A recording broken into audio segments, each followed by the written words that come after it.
চলেন তো শুরু করি গেট রেডি উইথ মি। সিম্পলের এতে টোনার দিয়ে টোনার মুখে অ্যাপ্লাই করে নিই। সানস্ক্রিনটার নাম মনে পড়ছে না, সানস্ক্রিন ইউজ করি আমি। ফ্রন্টসের ময়েশ্চারাইজার ইউজ করি, দেন প্রাইমারি ইউজ করে WS7-এর দুটো ফাউন্ডেশন নিয়ে আমি আমার স্কিন টোন কালার করে নিচ্ছিলাম। মিক্সড করে ভালোভাবে ব্লেন্ড করে নিলাম। কাজল দিয়ে আমি আমার আইব্রোসগুলো ঠিক করে কনসিলার অ্যাপ্লাই করি যাতে ডার্ক সাইডগুলো না দেখা যায়। তারপর পাউডার অ্যাপ্লাই করে নিই। দেন আমার শুরু হয় আইস সাজানো। আমি ফার্স্টে গোল্ডেন কালারটা দিয়ে স্টার্ট করে গ্রিন কালার অ্যাপ্লাই করি। তারপর কনসিলার দিয়ে সামনের সাইডটি একটু হাইলাইট করি যাতে হোয়াইটটা একটু হাইলাইট হয়।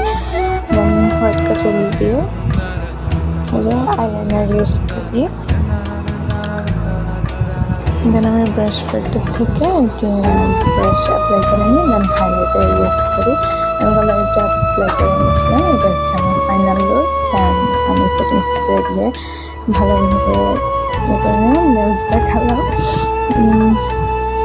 মাস্কারা ইউজ করে দেন আইলাইনার পরলাম। আমি লিপস্টিক লাগিয়ে কিছুক্ষণ কথা বললাম। দেন লাস্ট টাচ করে এটা আমার ফাইনাল লুক ছিল। দেন আমি শাড়ি পরে চলে আসলাম।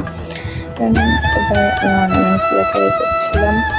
তারপর হেয়ার স্টাইলটা করে নিয়েছিলাম। হেয়ার স্টাইল মেয়েটাও করা হয়েছিল কিছু। কানের দুলগুলো পরে রেডি হয়ে চলে আসলাম। এটা আমার যেটা ফাইনাল লুক ছিল, ঠিক করে বাকি ছিল, ঠিক করে ছিল আমার লাস্ট লুক। Thank you.